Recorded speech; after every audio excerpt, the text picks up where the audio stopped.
Colonial era से लेकर Instagram के एरा तक ये लोग क्या कहेंगे का प्रेशर कैसे इवॉल्व हुआ, तो चलो समझते हैं लोग क्या कहेंगे का असली ओरिजिन। कॉलोनियल एरा में ही वेस्टर्न स्टैंडर्ड्स ने हमारे दिमाग में कुछ ऐसे बातें जड़ से डाल दी, जैसे इंग्लिश बोलना, ड्रेसिंग सेंस, ऑफिस मैनर्स, ये सब ऊपर जाने के टिकट बन गए। सोसाइटी तब भी एक पिरामिड थी कि रूल्स फॉलो करो तभी रेस्पेक्ट मिलेगी।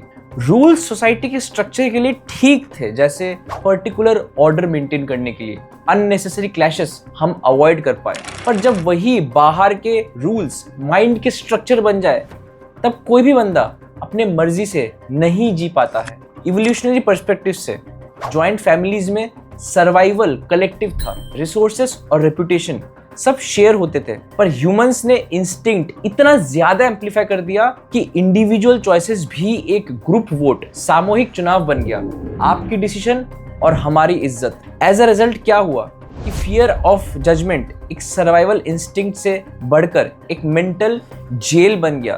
माने गलती माने फैमिली को छोटा करना। सोचो, जब रोजी रोटी और रेस्पेक्ट दोनों सोशल परमिशन पर टिके हो तो लोग क्या कहेंगे सिर्फ एक फ्रेज, वाक्य नहीं है, ये एक इनविजिबल कमांड बन जाता है। चुपके से तो यही कहा जा रहा है कि अगर तुम मेरे बात को नहीं मानोगे तो बहुत बहुत बहुत ज्यादा बुरा कॉन्सिक्वेंसेस फेस करोगे। इन्हीं बुरे कॉन्सिक्वेंसेस का नतीजा है इंडिया में ऑनर किलिंग।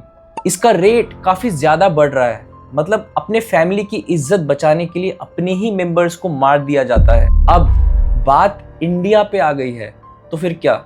1990s के लिबरलाइजेशन में इज्जत या प्रेस्टीज का नया डेफिनेशन सामने आया कि कोचिंग इंस्टीट्यूट में जाके पढ़ना, फॉरेन ट्रैवल करना आसान हो गया क्योंकि मार्केट्स खुले, अपॉर्चुनिटीज बढ़े। पर साथ ही सोसाइटी में अपने आप के एग्जिस्टेंस को प्रूव करने की टेंडेंसी मानो 10 गुना और ज्यादा बढ़ गई। रूरल इंडिया, ग्रामीण भारत के कुछ सिंबल्स है जैसे इज्जत, परंपरा को बचाना। तो ये अर्बन सिटीज के सिंबल्स क्या है फिर? ये है branded college, MNC job, package. लोग बोलते हैं IIT IIM कर लो फिर लाइफ एकदम सेट है। 2010 के बाद से सोशल मीडिया ने गेम कंप्लीटली चेंज कर दिया। प्राइवेट लाइफ है पर स्कोरबोर्ड पब्लिक। प्लेटफॉर्म्स जैसे फेसबुक और ये यूट्यूब ने एक प्राइवेट फैमिली मोमेंट्स को भी एक रियलिटी शो जैसे सोशल मीडिया में डिस्प्ले करा। शादी के एल्बम, फॉरेन के ट्रिप्स, बेबी माइलस्टोन्स, जिम के सेल्फीज, ये सब एक ओपन कंपैरिजन बन गया। लोग अब ऐसे कहने लग गए कि मुझे अब इस चीज पर मजा आने लगा कि लोग मेरे पर्सनल लाइफ के मोमेंट्स को कितना बारीकी से घूरते हैं। उससे मैं और मोटिवेट होता हूँ कंटेंट डालने के लिए। इंस्टाग्राम के हर स्क्रॉल हमको जाने या अनजाने ये फील कराने में लगा हुआ है कि मैं पीछे तो नहीं रह गया। बाकियों के करियर और मैरिज से हमें उनके लाइफस्टाइल के एक एक मोमेंट्स हमारे माइंड में छप जाता है और उसी को हम अपना लाइफ का स्क्रिप्ट बना लेते हैं। फिटनेस में 6 पैक एब से अपने वैल्यू को हम खुद डिसाइड करते हैं। पेरेंटिंग में एक परफेक्ट बच्चा प्रोजेक्ट जिसमें कोडिंग 6 साल में सिखवाना है और साथ में JEE प्रिपरेशन। यहाँ तो पेरेंटिंग भी एक पब्लिक परफॉर्मेंस बन गई। पेरेंट्स भूल गए कि बच्चे को कोडिंग सिखाने से पहले उन्होंने बच्चों के दिमाग में एक ऐसा कोडिंग लिख दिया है कि जो रन ही नहीं हो सकता। ब्रेन पूरा हैंग हो गया है।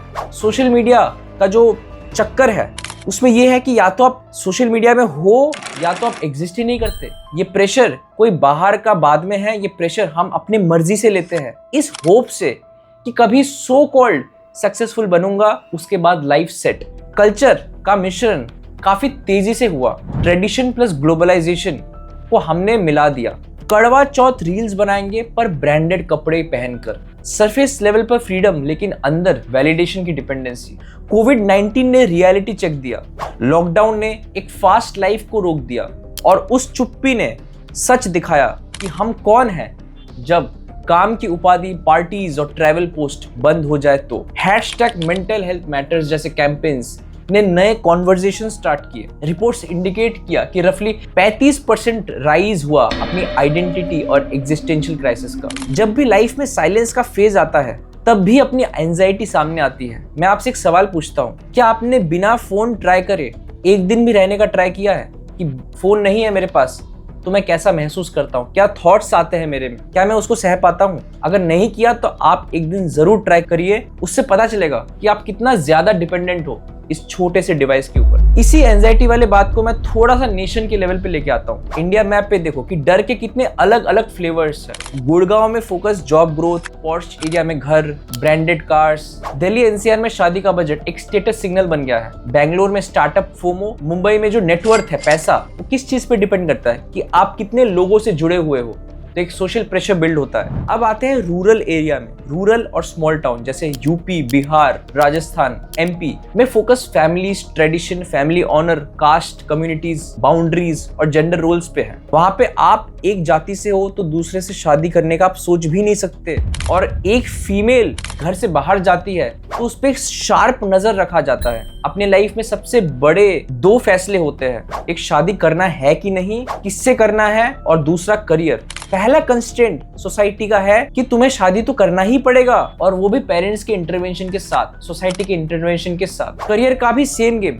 डॉक्टर, इंजीनियरिंग, यूपीएससी जैसे रास्ते को गोल्ड स्टैंडर्ड का स्टेटस मिला है। क्रिएटिव या वोकल पाथ्स को रिस्की का टैग मिला है। इसमें आयरनी ये है कि इकोनॉमी को डाइवर्सिटी चाहिए, पर जो कल्चर है वो यूनिफॉर्मिटी, एक ही टाइप का जॉब में पुश करता है। तो जो मार्केट है जिसमें अलग अलग टाइप की जॉब्स, फोर्सेस वर्क करते हैं, उसमें जिस जॉब में बहुत ज्यादा डिमांड है उसमें लोग कम आएंगे, और जहां डिमांड कम है वहां पे ज्यादा आएंगे, जो कि एक बहुत बड़ा सोसाइटल फ्लॉ है।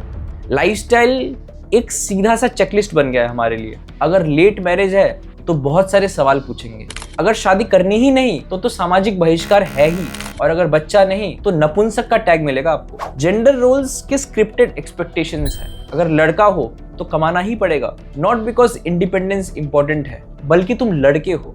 वुमेन के लिए कमाना एक ऑप्शन बन गया है, कंपल्शन नहीं। ग्लोबल कंपैरिजन देखो कि वेस्टर्न कॉन्टेक्स्ट जैसे यूएस, यूके, नॉर्डिक्स में कल्चरल स्क्रिप्ट है, जैसे कि अपनी बाउंड्रीज को सेट करना, अपने ऊपर टिके रहना।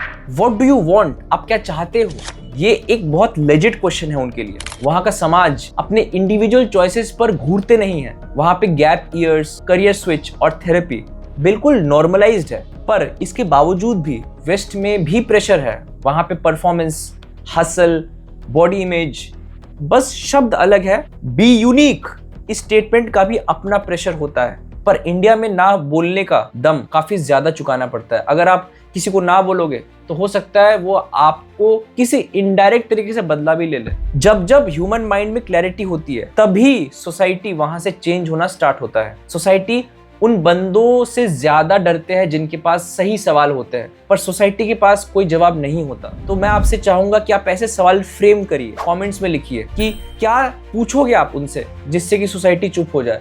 लोग क्या कहेंगे, ये हर एरा और हर जगह में नया रूप लेता है, पर एक ही रूट है कि बाहरी वैलिडेशन को अपना सर्वाइवल बना देना, कॉलोनियल ऑफिस को कॉर्पोरेट केबिन्स बनाना, जॉइंट फैमिलीज हो या इंस्टाग्राम वीडियोस, सबकी नजर सेम चीज पर रहती है, पर उनका रूप काफी अलग है। तो पार्ट 2 का समरी ये है कि प्रेशर कांस्टेंट है लेकिन बाहरी है। उस बाहरी को अंदर बना लेना अपना चॉइस है। ये प्रेशर अलग अलग तरीके से आते हैं, कॉलोनियल अप्रूवल से सोशल मीडिया के वैलिडेशन तक। मैकेनिज्म सेम है कि हमें समाज की तारीफ सुनने की लत लग गई है। पार्ट 3 में मैं आपको दिखाऊंगा कि प्रेशर आपके माइंड और बॉडी को कैसे सिस्टमैटिकली डिस्ट्रॉय करता है, और सबसे इंपॉर्टेंट, इस साइकोलॉजिकल मैकेनिज्म को समझकर हम कैसे इससे बाहर आ सकते हैं। कमेंट्स में बताओ हमारी जनरेशन में लोग क्या कहेंगे का सबसे पावरफुल फॉर्म क्या है, सोशल मीडिया, पेरेंट्स या करियर प्रेशर। अगर पार्ट 1 आपने नहीं देखा तो आप यहाँ पे क्लिक कर सकते हैं। नेक्स्ट पार्ट में मिलते हैं for the final road map, जिसमें